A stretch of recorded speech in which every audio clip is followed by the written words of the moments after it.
Alright guys, you come out and your tire's low. The first thing that you would want to do on your tire is use a compressor. You can use a compressor like this to pretty much air up your tire. And what you want to do with this is, you want to plug it on right onto your valve stem, lock that, and this part right here, I'm going to show you. This is just a compressor that you could get for maybe 19 to 30, 20 to $30 pretty much at Home Depot, AutoZone, anywhere like that. This part plugs into your cigarette lighter.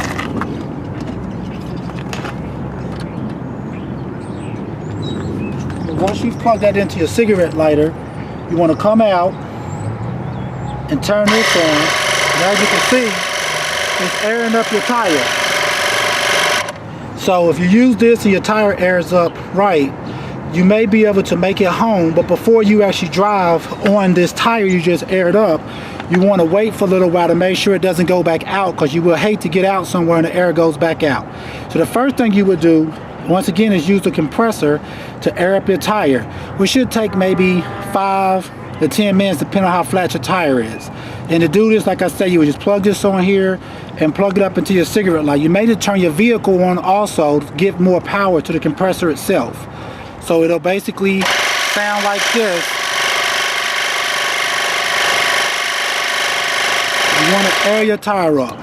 And then after you do that, if it's aired up, like I said before, and the tire seems to stay aired up for at least 5 or 10 minutes, you may be safe to try to make it home, but you still have to check your tire because for some reason the air went out of it.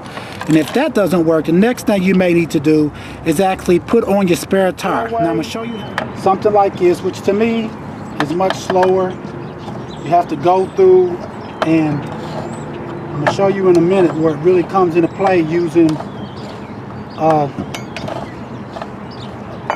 impact wrench. See, with these, it may take you longer because you have to go through each one like that to even get off your hubcap. Yeah.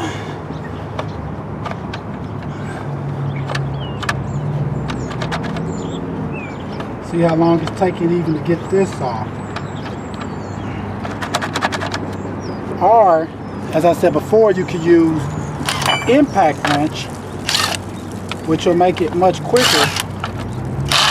Not only to take off your hubcap, but also your lock nuts itself. But before you do your lock nuts, you want to jack the car up. But what I recommend you do is, before you jack the car up, is go through and loosen all your lug nuts just a slight, because you won't be able to loosen them up once your car is off the ground, or then your wheel want to turn. So to do that, you can either use your basic wrench, your basic jacked up, your basic crowbar that comes with it, and turn it, which takes quite a bit of pressure to turn it. Like that, it takes quite a bit.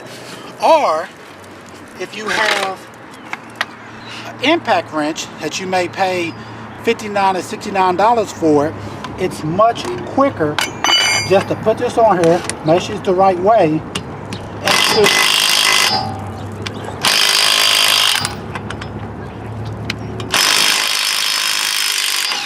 see how it's turning. You don't want to do it all the way off yet, because the car's still on the ground. So you want to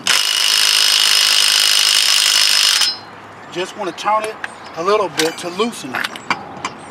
So I'm going to go ahead and loosen these a little bit, because I still have to jack the car up. But once I have them pretty loose, like that, the next thing I want to do is actually jack up the vehicle itself. And to do that, I can either use a standard jack that comes like this, which I have to put up underneath there and turn it like this to get it to come up. Or what I can use is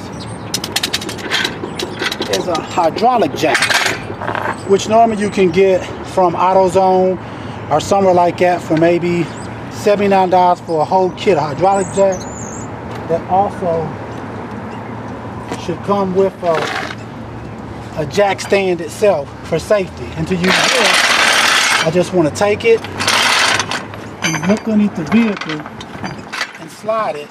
And once you got the car jacked up, for security, you want to use, a lot of times your hydraulic jacks will also come with jack stands.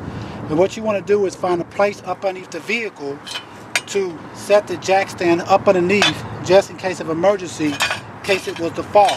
And to do this, you lower it by raising this up. And then once you find a place, see, I stuck it right there. Now, as you can see now, I have it underneath the vehicle for security, just in case for some reason a hydraulic jack was to give out, I will have the car still supported by the jack stand. So always make sure you find a secure place to put your jack stand up. And once you've done that, next you will want to take off the wheel itself. Like I said, possibly use.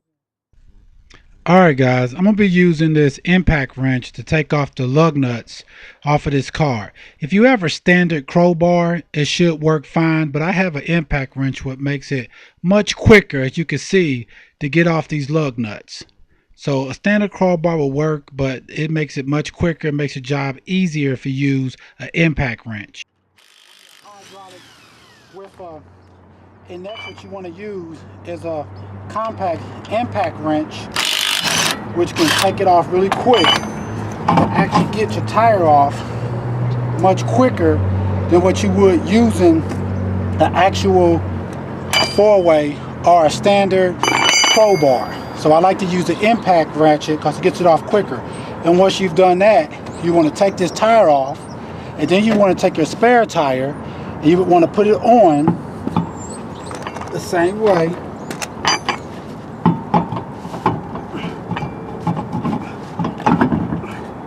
Like that.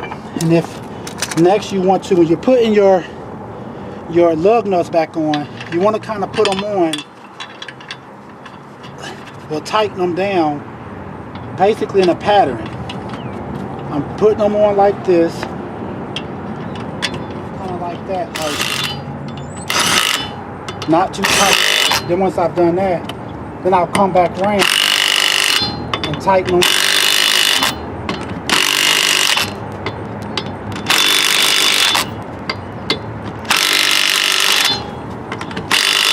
More like that. And then sometimes for added security, I'll go back over them with that. And pretty much you're done.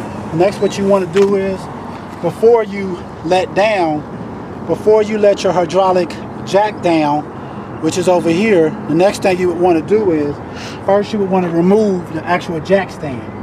So you want to come in, you may need to jack the car up a little bit if it's sitting on it, but you come in and this is how this will work. If it's up like that, you just pick that up and it drops it back down. Once you've done that, you want to lower the vehicle down slowly. Like that. Lower it down. And once you're done with that, you're pretty much done.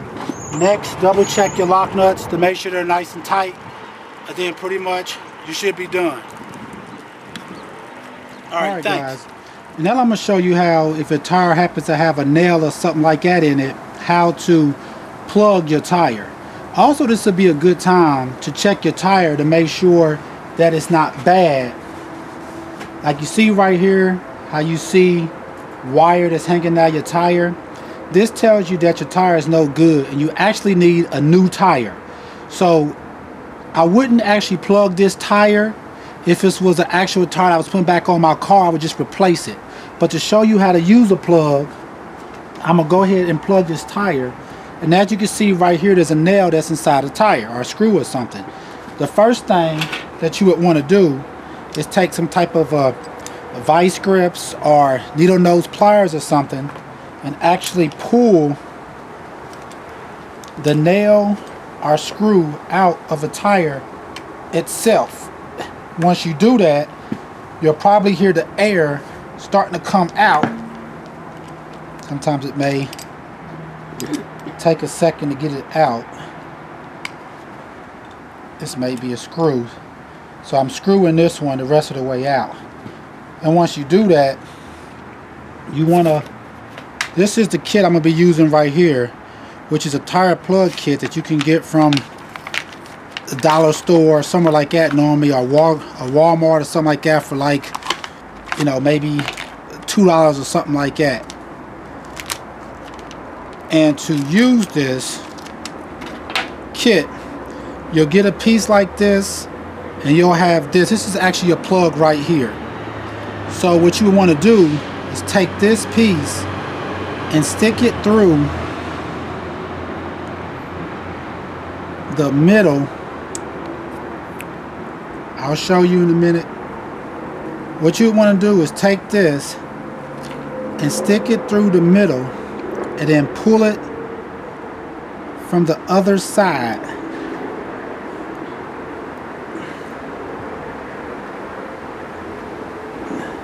Until it's like halfway, like that, to where you have it halfway on both sides. And then once you have gotten this out, actually I'm gonna take this back out for now, but that's how you would put it in. And once you get whatever it is, the screw or nail out of your tire, next what you want to do is take this actual piece and stick it in the hole. Do like that, in and out, to kind of like that, up and down motion. What you're doing is making the hole even all the way around for the plug to go in. And once you've done that, you want to pull this back out. That's when you want to take your plug. Alright, so once you have it in, you want to, okay, you want to push it down, and once you get it in to where it's into the middle, next what you want to do is quickly pull it back out like that. Then once you got it in there, you'll have two ends. Then you can take, next what you want to do is take like a pair of scissors or something, and you just cut it. Next, once you get it in, next thing you want to do is take a pair of scissors or something, a knife, and just cut off the ends of the plug itself to where your plug is inside of her.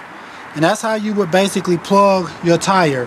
And like I said before, but always double check your tire. As you can see on this tire, this is the metal lining that's inside of it that tells you that this tire is no good. So if you see this on your tire, this tells you it's time for it to be replaced. Alright, thanks. Also, I would recommend that you keep a can of Fix-A-Flat in your vehicle also. This could come in very handy in case of an emergency. I don't recommend using it if you can change the tire or even plug the tire, but sometimes you may not be able to change the flat or be able to plug it, and a can of Fix-A-Flat can come in handy. Normally it may cost you around $5 to $7, but you'll be happy you had some if you were stranded somewhere where you couldn't change the tire out. So once again, I will also keep a can of Fix-A-Flat also in your emergency kit just in case of a flat. Thanks.